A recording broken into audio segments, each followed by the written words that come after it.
लालच का अभिशाप। मां राधा की कृपा से मुक्ति बहुत समय पहले एक छोटे से नगर में विभास नाम का युवक रहता था। विभास की आकांक्षाएं साधारण नहीं थीं। वह शक्ति चाहता था, धन चाहता था और अपार आकर्षण चाहता था।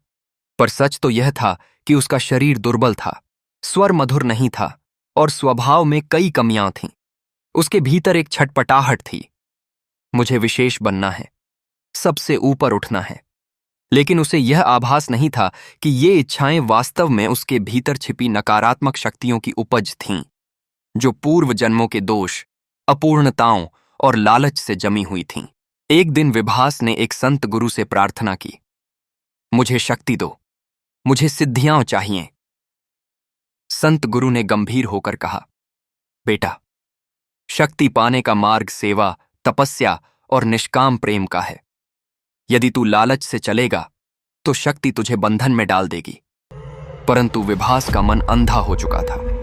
उसके कानों ने गुरु की करुणा भरी चेतावनी नहीं सुनी। एक दिन जब संत अपने शिष्यों को एक गुप्त कथा सुना रहे थे, बुरी शक्तियों की जो गहन अरण्य में बंद हैं, विभास ने चोरी छिपे सब सुन लिया।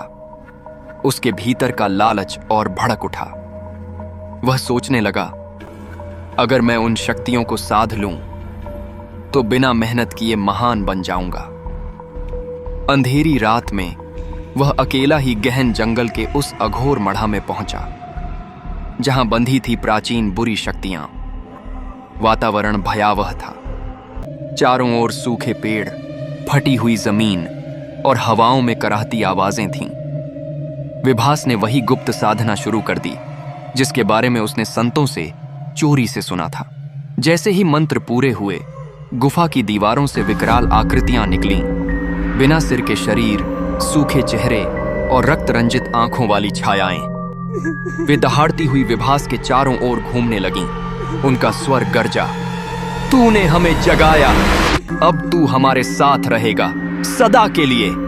भय से विभास चिल्लाया, पर अब भागने का कोई मार्ग नहीं था। बुरी शक्तियों ने उसे जंजीरों से जकड़ लिया और अंधकार के गहरे गर्त में घसीट लिया। सदियों तक वह कैद में रहा। न कोई प्रकाश, न कोई आवाज, बस यातना, चीखें और बंधन। विभास की आत्मा घुटती रही, तड़पती रही, पर मुक्ति असंभव थी। यह उसके लालच और मूर्खता का दंड था। फिर एक दिन, सदियों बाद, एक दिव्य संत उस स्थान पर पहुंचे। उनकी आंखों में तेज था, हृदय में प्रेम था। उन्होंने वहां बैठकर केवल एक ही नाम का जप शुरू किया, राधा, राधा, राधा। राधा नाम के दिव्य कंपन से वह अंधकारित स्थान कांप उठा। बुरी शक्तियां तड़पने लगीं। वे उस नाम की शक्ति को सहन नहीं कर सकीं। राधा नाम की ध्वनि से वहां एक तेज प्रकाश फूट पड़ा। विभास की बंधी हुई आत्मा को पहली बार एक हल्की सी रोशनी दिखाई दी। उसकी आत्मा में भी वह नाम प्रतिध्वनित होने लगा, राधा, राधा। उसने नए जन्म में एक साधारण बच्चे के रूप में जन्म लिया। लेकिन जैसे ही वह जन्मा, उसके कानों में स्वतः ही राधा नाम की ध्वनि गूंजने लगी। बचपन से ही उसे अज्ञात रूप से मां राधा के चरणों की ओर आकर्षण था। उसने सब कुछ, अपना शरीर, अपनी आत्मा, अपना जीवन मां राधा के चरणों में समर्पित कर दिया। उसका हृदय कहता था, मां राधा ही मेरी साधना है, मेरी सिद्धि है, मेरा संसार है। मुझे न कोई शक्ति चाहिए, न वैभव। मुझे बस तेरी गोद चाहिए मां। और जब समर्पण पूर्ण हुआ, तब एक दिन स्वप्न में मां राधा प्रकट हुई। उनकी मुस्कान में अमृत था, उनकी दृष्टि में अपार करुणा। मां ने विभास से कहा, अब तू मेरा है, तेरा स्थान अब निकुंज धाम है, जहां बस प्रेम है, संगीत है, नित्य रास है। विभास की आत्मा शरीर त्याग कर स्वामिन राधा जी के निज धाम चली गई, जहां उसे शाश्वत आनंद, शांति और मोक्ष प्राप्त हुआ। कहानी का सार। जो लालच में अंधे होकर चलते हैं, वे अंधकार में फंसते हैं। लेकिन जो सच्चे प्रेम और समर्पण से राधा मां को पुकारते हैं, उनके लिए सृष्टि के सारे बंधन टूट जाते हैं। राधा नाम ही मोक्ष का महामंत्र है।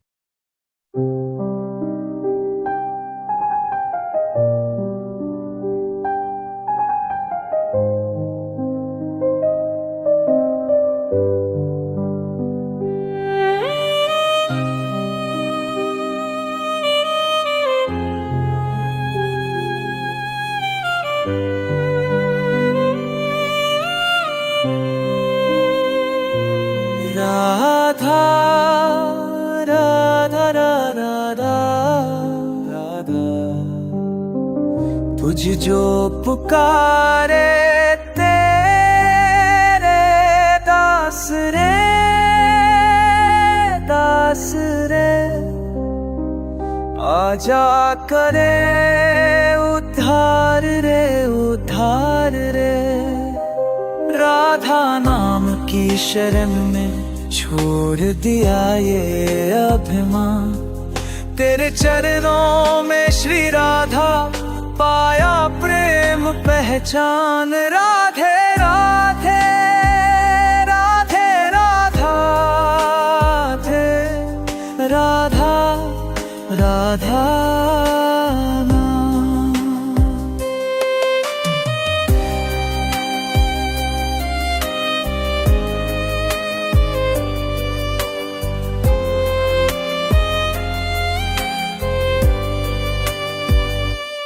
भटके युगों युगों तक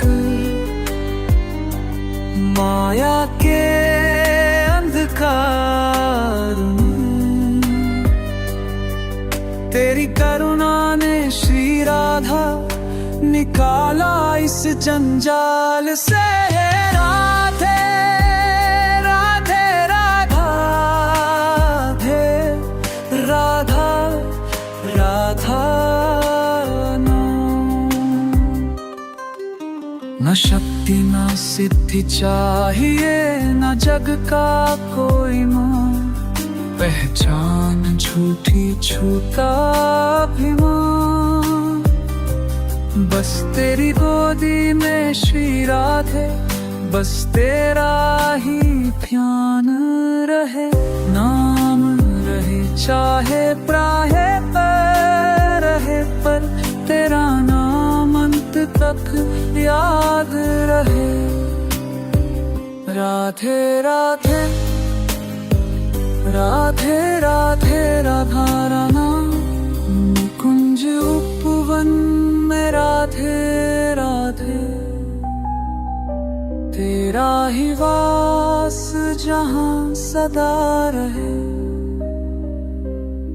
जहाँ प्रेम की वर्षा में भीगे हम, वहाँ बस राधा मोहन साथ रहे। छोड़ दिए सब स्वप्न मोह के,